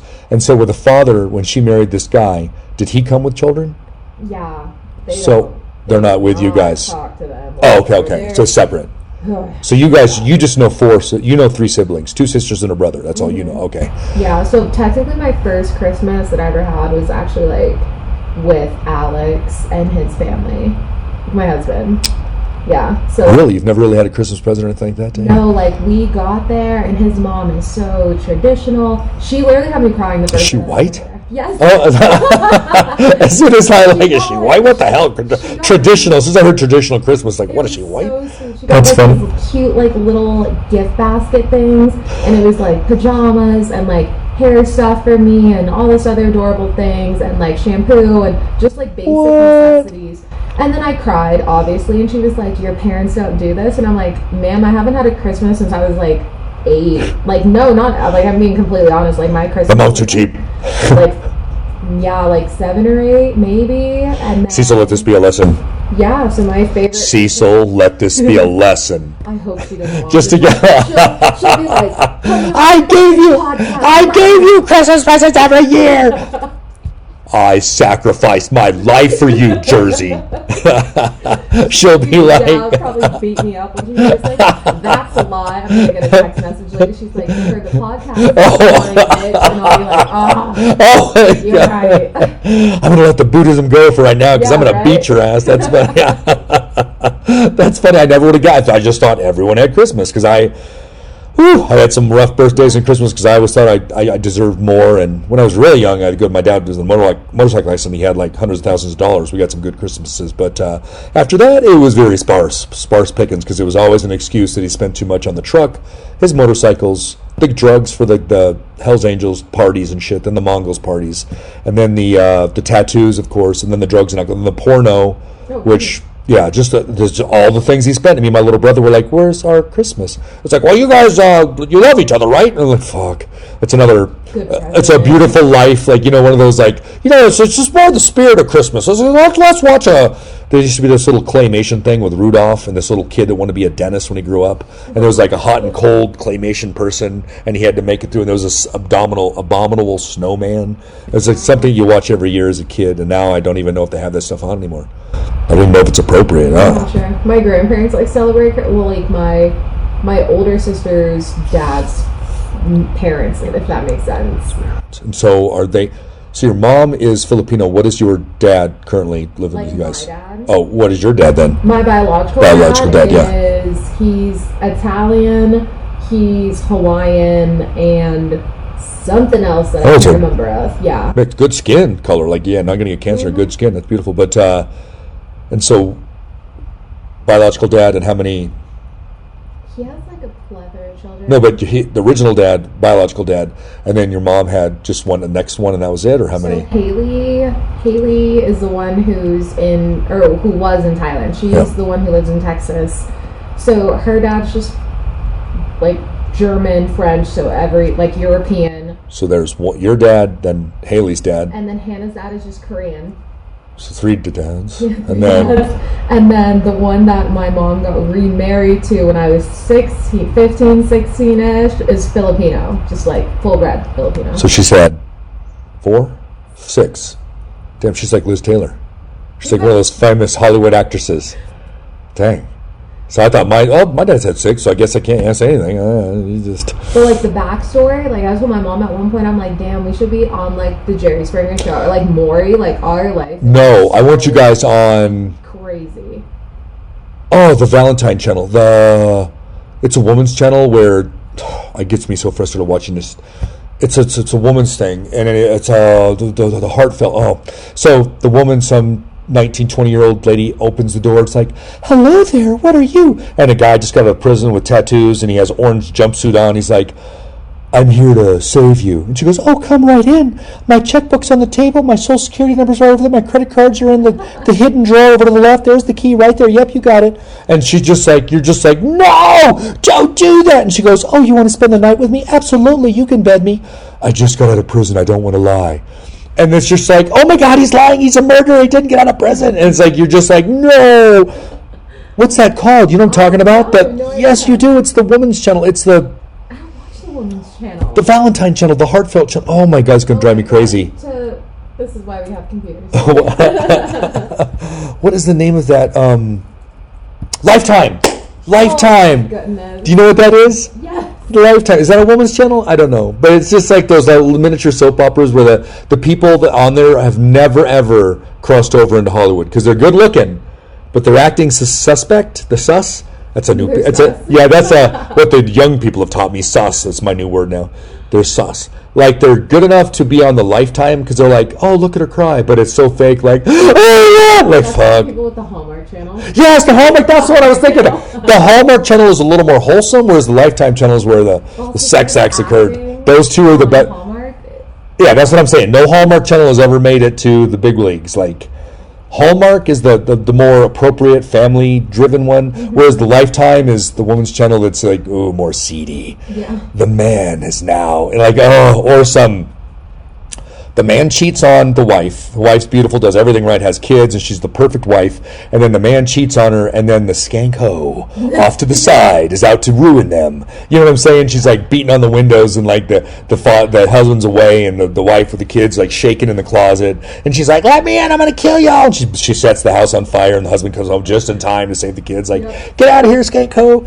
It was Harrison Ford. It was called Glenn Close, the lady with the blonde curly hair back in the 80s. Oh no, Michael Douglas. And the lady burns the rabbit in the stove and sets the family's rabbit on fire and boils it. Oh, it was because he cheated and she was trying to take him away, and so with those movies gets me all anxious now. After the Iraq, I can't watch. There was this nanny show where the parents let the kids do just maintenance, so they call in a nanny from Britain, and she's like a drill sergeant, and that just gets me so nervous to watch this shit. Laura watches these love channels where these people have to get together and not even seeing each other in the next room. They just talk or on the computer and the phone. Then they have to marry each other and see if it'll work out. Yeah. And I'm like, those shows get me nervous because they want to fight all the time. They want it to be dramatic. The psychologists on those shows like Survivor, they specifically get people that are opposites and will fight. And they try because they want drama. They don't want everyone to, hey guys, let's get along. Yeah. Like Ned Flanders from Homer Simpson. Hey guys, it's time for spiritual Christmas, and they want, bitch, get out of that's my rice, like our clinic, like just the drama, that's funny. It's just, but everywhere I've ever worked, there's always been someone. It's like, like I can't stand music, and so the people next to me tried to play music. And what music is appropriate? Is it country? Is it Mexican music? Is it classic? Absolutely, we'll go with classical, Like but medical. no one has ever played elevator music or classical music. It's always like Bon Jovi. Okay, Bon Jovi I get along with because I'm a white guy, but at the same time, it's like as soon as it gets rap, pop that gets too antsy, fangry music, like someone has their favorite country song that's all depressing about sex, and I was like, no, you cannot play music unless it's straight up classical elevator music. That's the only thing that should be in a medical facility. Yep. If you're in a garage, do what you want. Hell's bells, highway to hell, but it's not appropriate. So you like put it on the speakers for like every pod to just hear it. You know what I mean? Like front desk, pod 1, pod 2, and pod 3. So it's just like. Because I've heard the front desk just play inappropriate stuff like rap music, and it's like you can't play Snoop Dogg at the front desk when people are checking in. These older, like 80-year-old white people, like, hey, I'm on Medicare, and they're like, I'm dropping it like it's hot. The dog's in town. Maybe That's I think I hear predominantly country. Just shoot me. All the music, like if it's not my particular music, my bands. Now I did find something called the Dead South. It's not country. It's kind of country. It's called bluegrass, but it just has a different twang to it. And they say the most ridiculous things. Like one of the things something about going to hell and I'll see you there. But the other one's like, I found this girl. She's so hot. I love her, but I found out she's my cousin. And then he hesitates and he says, but she needs sweet loving anyways. Oh my God. I just couldn't believe like these redneck people are singing this. And all of a sudden I found out they're from Canada. And they're not, but I guess Canada has some redneck, but they look like they're from Arkansas, and they're playing the banjo, and they're just like good old. So obviously, the only people I want to see in concert called the Dead South. I do not like country. It has to be somewhere like really upbeat, like Taylor Swift. I don't know if she's country or pop. I think she's more pop. But if it's like back in the day, George Strait, it has to be something new. Yeah. Like who's Miley Cyrus's dad? He doesn't play Billy Ray Cyrus. Like the new stuff. Yeah. The old in Arkansas in the 80s and the 70s, they had this stuff called bluegrass where they're like literally with a banjo and getting drunk with a I hate this. Yeah, so everyone has their own. Like in Puerto Rico, they have a different type of the forbidden dance. What do they call that? Salsa. Oh, you're not gonna know this one. Hey, Macarena. I know Have you? that. Do you know what I'm talking about when they went like that? I forgot what they did, but they. That's right. Oh my God, that drove me fucking insane. Like, But I remember the ladies down in Cuba, they would wear, this is an 18-year-old thing, though. They would wear, like, things you could see everything. And the guys would have their shirts off, and they'd be, like, jiggling, and the girls would be rubbing on them. And it was, like, the forbidden dance for a reason. And it's leading to sex, and it's leading for another child, 13 children later. And so it's like, I saw something on TV the other day. So now in my 50s, it's a different world. I don't do that stuff. I would never go to these places. But in Brazil, these guys were on the bongo drum, and the women are out there with nothing on, like a G-string, and just to cover their nipples. And they're, like, shaking, and they're looking at the boys. And I'm like, man, this is why they try to attract one another to have sex. Because in your 20s, that's what you're trying to do. And in a 50-year-old, I'm like, it's 7 o'clock, it's time to go home. Like, so there's no stay until 3.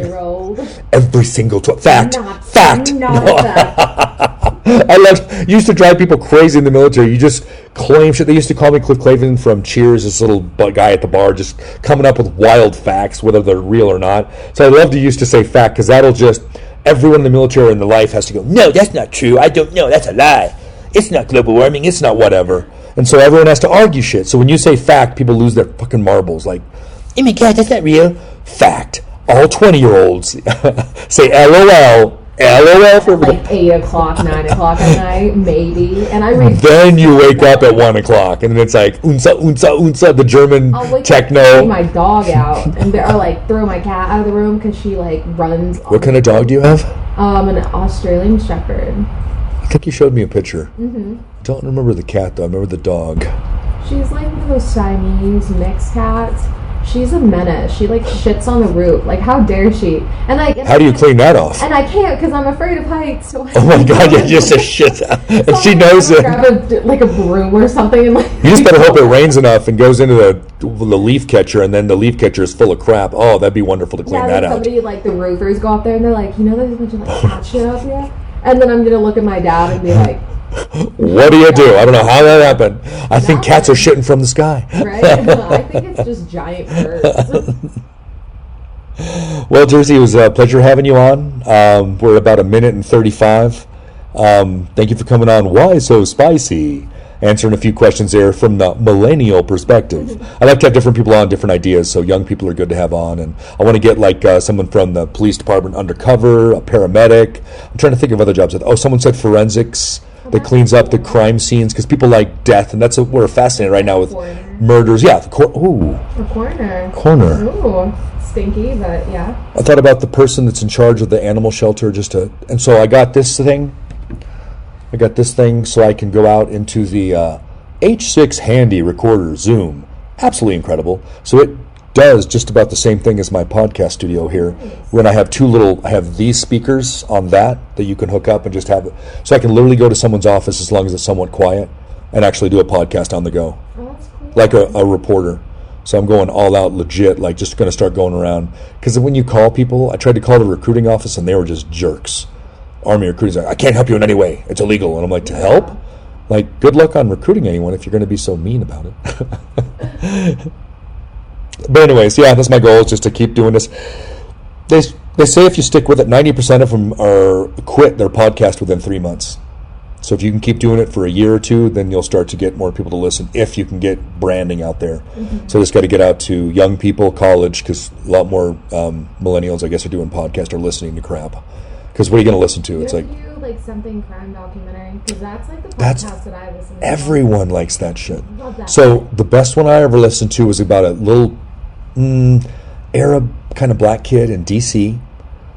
and they accused him of killing his Asian little girlfriend in D.C., Baltimore, and there was a big trial, and they put him in prison like forever, 40 years. And they just recently found out, like, everything you heard during the podcast was like, he's innocent. And then the prosecutors are like, no, we got to keep him in because it looks bad on us. So they just released him. And now, because all the evidence points to he's absolutely innocent. I'm like, dude, there's no doubt he's innocent. Now the family's upset he got released because they need someone to take the fall for it. And there was all these people around that area that were easily could have done it. He just didn't do it. There was no way for him to get to the crime scene with a car the way that they said he did. Anyways, he got out, and now they're trying to put him back in because the family's upset, but he's totally innocent. And Abhid Rahim, it was the most popular podcast they've had, and it was like, and now they're redoing it. Oh, I got to get his name for you. But that was super. I listened to that, and everything I listened to, it made me cringe. The more I listened, it was so addictive because you're just like, fuck. So you like the crimes that have been solved, or talking about the murderers, or which ones do you like? Both, or like the conspiracy theories on them. I can't think of her name. She was like that really famous, like 5-6-year-old girl with the really, really curly hair that everybody thought. Shirley Temple. She's blonde, like Jonette Benet Ramsey. Oh, John Benet Ramsey, Rich Colorado. Yeah. But they did like a huge conspiracy theory on like who could. Oh, I listened to that stuff. No, I was really into that because I swear to God, it was the father or one of the mother. To reopen up the case. Because that was a family member that did it. There was no one else that could have gotten. No, there was no way. She was in a room. They knew her. She wasn't scared, and that was like so upsetting. Because she did die, and I think they stabbed her. Now I forget how it happened, but I was really into it back in the day. I thought she was like suffocated. Okay, so she was sexually abused, and it wasn't just a one-time thing, so they knew it was a family member or someone close to the family, and it was a big family type thing, and so everyone, they were so wealthy, though, they just shut it down. and money buys death, I guess. That was really weird. Open up the case anymore because they didn't take any evidence, or like somebody closed. They didn't take any samples and save it. Evidence at the time of the crime scene. It's almost like they wanted it to never be found. Exactly. Like, fuck. So they can't solve it then, without a doubt. Damn it. Cold cases. Damn it. So yeah. Yeah. That one was interesting. You're right. There was another one I listened to. It was about these 3 kids, the Memphis 3, but they were in Arkansas. Have you ever heard of that? And they went to prison and they got raped, and because the judge, all the people in the prison hated them. Like the police officers specifically paid the prisoners to rape them. Like, it was bad. And so I don't know if they ever got out, but it was because they blamed them for this. But once again, their evidence was really weak, and all these other people could have done it. But they were, yeah, that was a tough one. The Memphis 3, that really bothered me too. I was like trying to remember the name of it. Have you ever seen When They See Us on Netflix? When They See It's like Us? I don't like scary stuff. No. It's actually like a crime documentary of the Central Park 5. That's what it is. The case where What the hell? There was 5 kids on a train, and some white guy... just like 5 separate kids. No affiliation whatsoever. What? They basically locked them in because they were all like running, like what the prosecutor said was like they were running amok in the yard. There was like a 30-year-old girl who got like beat and raped, and so they blamed it on these minors. 15, 14-year-old kids or something? Yeah. And then, were they black or Latino? Yes. Oh, yeah. And then They're going to be blamed, obviously. We got to blame it on someone. Yep, and turns out like one of the kids, well, like in the documentary, because I haven't really, well, not the documentary, but like the Netflix series, is that one of the guys who was in jail with like the older one, because the oldest one is 16, so he didn't go to like a juvenile detention. He went to like full-on prison, and Holy shit. they did that man dirty. Damn, that sucks. And he didn't do anything. Yep, but they set them free, I think 16 or 17 years later, and they got like money back from the state. There's no amount of money that can pay for that type of trauma, because you get PTSD after that shit. Yeah. I haven't seen that one. I don't know much about it. I thought it was about a train and some white guy pulls out a gun and shoots 5 black kids. I think it's like an unlimited series. It's like 5 episodes. It's really good. You should watch it. Well, damn it. I can't do murder stuff. I don't know anything about that. I just do hospital stuff. Murders in hospital. Yeah. Oh, well, it's good talking to you. I'm going to sign out right now, but thank you, Jerzee, for coming on. Why so spicy? And catch you on the flip side. Wonder where that comes from.